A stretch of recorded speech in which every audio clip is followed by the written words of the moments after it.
And we're back with another fabulous episode of Ion Franchising and Brad Hillier, CEO of Rebath. Up next, One of the hottest sectors in the U.S. economy. It has been growing over the last 10 years at a rate of 6 to 8% a year and is projected to do so for at least the next decade and beyond. You recently partnered with Jenny and Dave Mars, the hosts of Fixer to Fabulous on HGTV. You need a national brand to partner with, and so we create this unique opportunity in this home services, home remodeling, bathroom specific space. this episode sponsored by SEO Samba. Empower your franchise with predictable results and AI-driven marketing. To the audience here, we have an amazing show with Brad. First, Brad, welcome to the show. Great, thank you very much. It's great to be here with you. Thanks for having me. I am super excited. So Rebath has been around a long time. Big numbers. The audience is on the edge of their seats now because when I say big numbers and show me the money, we're going to talk about that in a little bit. But why would someone want to get into the bathroom remodeling business, Brad? Yeah, probably not the sexiest industry, and certainly not one that people wake up and are like, when I grow up, I really want to be a bathroom remodeler. That's not a lot of our franchisees for sure. Isn't that true though of most of the franchise industry, right? I think that's probably true for most of the franchise industry, and certainly for a lot of others as well. But the bathroom remodeling industry, phenomenal place to be right now. One of the hottest sectors in the U.S. economy. It has been growing over the last 10 years at a rate of 6 to 8% a year and is projected to do so for at least the next decade and beyond. A lot of factors sort of driving that. One is we have a housing shortage right now in the United States, right? And we're about 3-4 million houses behind where we should be. And so given the fact there's not enough new houses for people to move into, there's a lot of demand for buying existing houses. Existing houses need to be remodeled, so a lot of activity being driven by that. But then secondly, we have the oldest population we've ever had in the United States, and so as you get older, different needs related to your bathroom can be a dangerous space, a lot of wet, slippery surfaces in there, so a lot of aging in place or safety-driven projects are leading to a lot of bathroom remodeling activity. And then the number one return on investment when you want to remodel some aspect of your house is the bathroom, right? And so it's a great opportunity right now with a lot of growth. Last thing I'd say is just our environment is changing a lot. A lot of younger people in the space that don't like doing things for themselves, different from my generation. And so the do-it-for-me consumer segment is growing significantly. So combine shortages of houses, need for more safer places, a consumer that is more and more shifting to the do-it-for-me, and you have this bathroom remodeling industry that is projected to grow again at 6 to 8% for the next decade or beyond. So great place to be from an industry perspective. You recently partnered with Jenny and Dave Mars, the hosts of Fixer to Fabulous on HGTV. What led to that decision and how did that come about? And look, for the listeners, they're not going to just any company. They're looking at Rebath because you guys are such an outrageous success. So I applaud you on getting that partnership launched. But how'd that all come about? Yeah, a variety of factors there. The first one being, we spend a lot on advertising within our network. I think in the last 12 months, we're close to $50 million being spent on advertising. And so, and a lot of that is in broadcast. Consumers in our space still are really driven by broadcast to go to the website and so on and so forth to find their leads. And so just looking for different ways to engage and interact with them other than sort of boring commercials was one of the key considerations. And obviously, Dave and Jenny have one of the number one shows on Home and Garden TV, and so who better to partner with than that?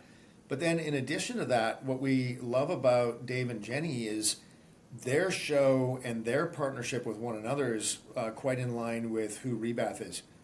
We offer both the design guidance and design service to consumers right up front. It's part of our core values or our brand promise is that design comes standard. And then it's one thing to get a good design. It's another thing to implement that and actually be able to do the remodel, and we do that as well, obviously, right? And so having Jenny focused on the design side and having Dave focused on the remodeling side is just right in line with exactly who we are and what we're trying to do as a consumer.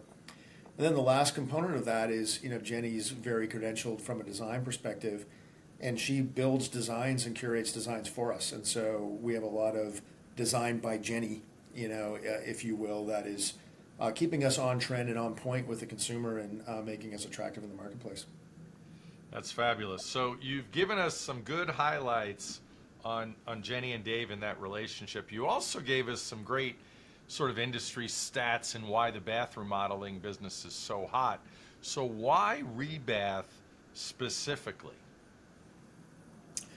Well, in the bathroom space, if you want to be in franchising, which everybody should want to be in franchising, by the way, but if you want to be in franchising, we're one of the only names actually franchising in the space. A lot of the competitors that we compete with on a national basis are corporately owned and operated. And then the alternative is to be a general contractor and just work in your own isolated market. But the problem with the general contractors right now in the isolated market is, one, that combination of being able to do design and remodeling. They don't have that, right? They're remodelers, not designers.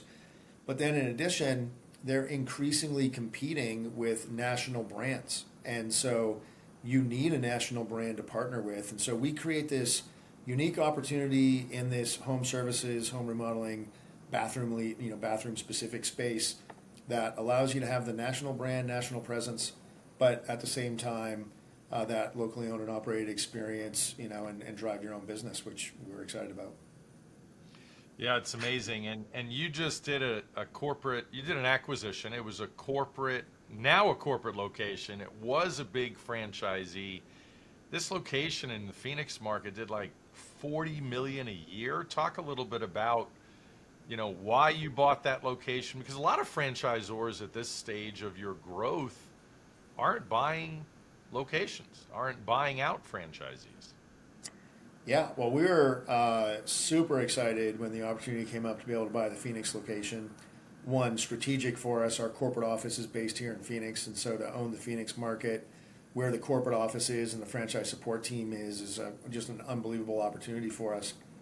But two, the franchisee that had owned it had done an amazing job, created amazing brand awareness in the market, easily the largest bathroom remodeling player in the Phoenix market area, and so the opportunity to take over, an operation that was just performing so well was super exciting to us. But then beyond those two things, just strategically for us, why corporate stores made sense is, like, we're in an industry that's sort of rapidly evolving and consolidating. And so the need to sort of constantly test new ideas, test new products, test new ways of engaging with the consumer. We're constantly doing that across our franchise network, and it's just a little bit more efficient to do those tests when you have a corporate store. And also, when you have the corporate store, the one taking the financial risk of those tests is us, and so as opposed to asking our franchisees to take those risks. And so we've owned it for about 3 months.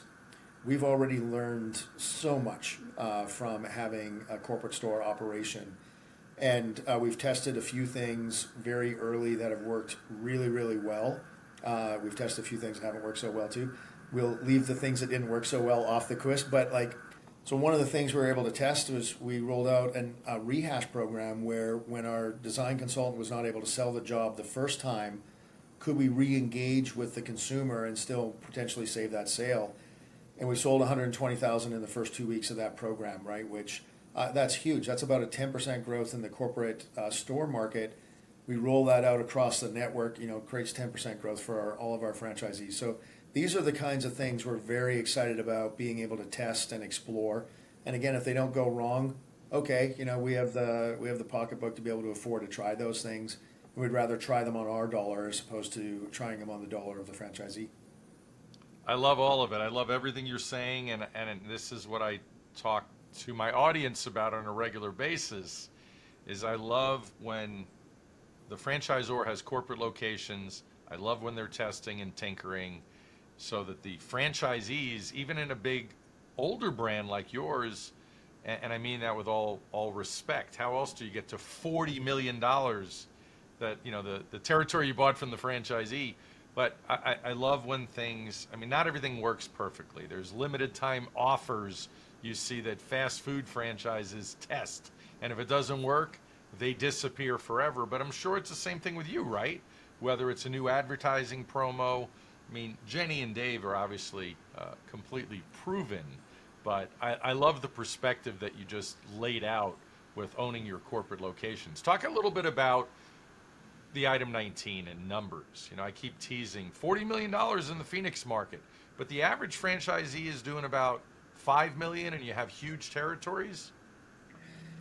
Yeah, the business started off as a dealership model sort of way back in the day, and then converted into a franchise model starting around 2010. And so back when it was more of a dealership model, we didn't really have great defined unit economics and territories. And so one of the things that's unique about us as a franchisor is we have markets that are as small, or territories that are as small as 300,000 people, and we have territories that are as big as 9 million people. And so unlike a lot of franchisors that sort of have this very uniform, this is the territory, this is what you get out of that territory, we have a pretty broad group of territory mixes. And the way that we think about that is we start with a DMA, and then we do now try to sort of cap that at a certain population size and break the DMA up. But that's because we do so much marketing that owning an entire DMA or having a significant influence in the DMA makes a big difference for us. So we look a lot at per person metrics, as opposed to overall metrics, because it allows us to sort of neutralize, if you will, and compare a 300,000 person territory to a 9 million person territory. And right now our network's averaging about $2.50 of revenue a person, which for the average franchisees, approximately 5 million, as you just stated, right? So pretty sizable businesses. And even if you have a smaller market, still pretty sizable businesses. In fact, the smaller markets perform a lot better on a per person basis than the larger markets, because the cost of advertising is a lot less. Brad, why is a franchise the best option for first-time business owners? Well, for any business owner, forget about first time for right now for a second. For any business owner, you need support. You need help, right? And there's a variety of ways to get that support or to get that help. Like most businesses have a board of directors once they're over a certain size to give support and guidance and help with strategy. If you're a smaller business and not franchise driven, maybe you have a group of friends that you use or other CEOs that you know. But every leader of an organization knows, or at least should know, that they're not smart enough to just figure everything out on their own. Like you need a support group around you to help you think through certain things. When you think about franchising, the advantage of that support group to help you think through certain things and train you on certain things, you're aligned with somebody who's in the same industry, the same business as you, that has the same objectives as you, understands the consumer the same as you understand the consumer, et cetera, as opposed to, like I get advice from some of my CEO friends, but they're in a variety of different industries, right? And so they have a limited understanding of, our industry specific. And so I think back to now franchising, you get not only that support network, but you get it in a very targeted way, and in a way where you're sharing mutually in the success of that outcome, right? Which I think is super positive and super exciting. Then you factor into that, if you're a first-time business owner or first-time business operator, well, then you need even more, support in some way, shape, or form, right? Like all of us are good at one or two or three things. All of us are also usually pretty bad at one or two or three things, right? And, and yet when you own a business, you got to do all of those, and so having people that can help you with 1, 2, 3 things that you're not so good at, super helpful.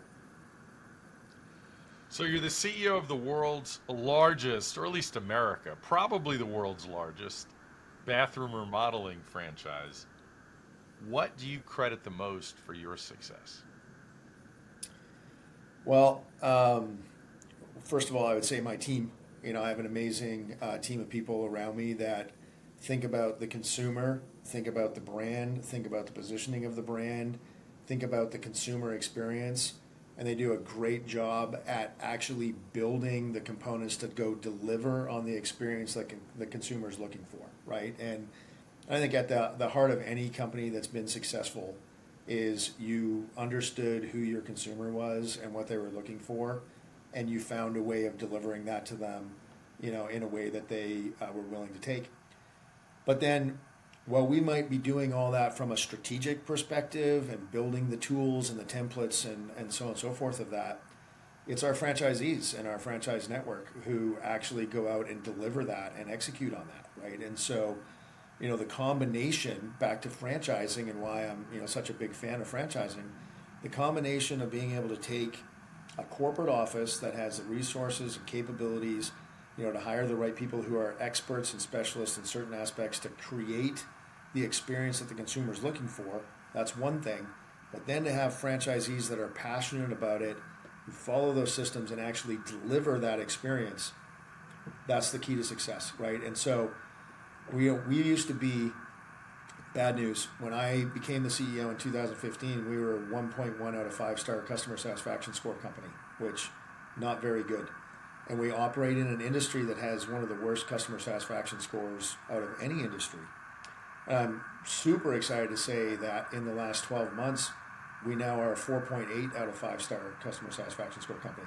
We've been 4.7, 4.8 for several years. That didn't just happen in the last 12 months. But the point of that story is to be like, it's the combination of the corporate office to identify what the experience should be, but our franchisees deliver it. And we wouldn't be 4.8 if they weren't delivering it, is the point. And so our franchisees do a phenomenal job of delivering an amazing experience to the consumer, and that's what's driving the success for us. Your vision for the future, the Rebath vision, so to speak, AI, all these things technologically, are robots going to be helping us remodel? AI? Talk a little bit about the future in general and technology. Well, I think one of the wonderful things about our business is, somebody has to physically rip the tub out. Somebody has to physically put the tub back in. There's no technology going to do that. Yes, you could probably get to robots doing that at some point in time. At the same time, the kind of programming that we need to have, we're a long way away from that, right? A long way away from robots going out and remodeling bathrooms.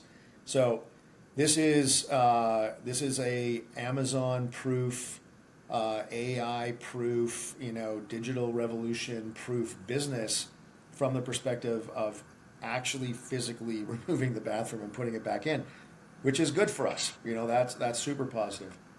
But there's a lot of technology related to how leads are being generated, how the sales process works, how we're helping consumers with design, how we're thinking about pricing, and so on and so forth. And I'll just give you, an example of one of the technologies we've played with a little bit, which is when we get a consumer's information and name, number, email address, you can go out and get about 300 pieces of publicly available data on a consumer. And then you can use that to help you sort of understand what are the motivations of that consumer to remodel their bathroom and what kind of experience are they going to value. And then you can use AI to match that up with a sales professional that you have in your organization that has the right personality, delivery, so on and so forth, that will match, right? It's not drastically different than the technology that was being used a long time ago in the dating apps, of how you take two people and put them together.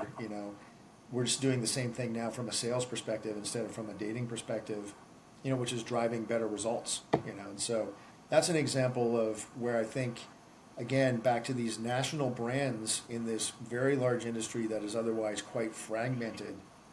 Local general contractors, they're not going to be able to make the advancements or drive that kind of technology improvement. And so just increasingly, this industry is consolidating up to, some much bigger brands.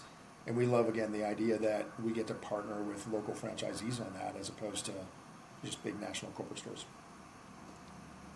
Final piece of advice for today to the audience members looking to get into their first business. You mentioned quite a bit about why franchising. But what happens with all of the options? Maybe focus on how do they decide there's 4,000 franchises? Besides picking me as your franchise broker or consultant to direct people, what other advice would you offer to them? Well, first of all, picking you would be a great first step. So they should do that for sure. Thank you. But my advice to them would be like, think about an industry that you are excited about, that you're passionate about in some way, shape, or form. So some people really like gardening, and there's franchise opportunities related to that. Some people like working with their hands and doing things more related to trades, and there's opportunities related to that. Some people are into cars and have a passion around cars, and there's automotive type opportunities. So think about something in your life that excites you, that you enjoy, and might be something that you want to spend time doing other than just as a hobby, right? And then second, just make sure that that industry has its own sort of decent growth trajectory, right? And get involved in an industry that has opportunities. If you find something that you like to do, that you have a bit of a passion for, and that happens to collide with an industry that actually has great growth potential, the likelihood of success is pretty high, right? Regardless of the franchise brand that you partner with or pick. Obviously, there'd be better and worse ones, but just the likelihood of having success overall, if you get those first two things right, I think your likelihood of success goes way up. Wonderful advice, Brad. Brad Hillier, CEO of Rebath. Thank you for being here today. Thanks for having me. I really enjoyed chatting with you. If you're ready to talk about franchise opportunities, hit the link below to schedule a call. My services are free, and don't forget to like, comment, and subscribe. Thanks for listening.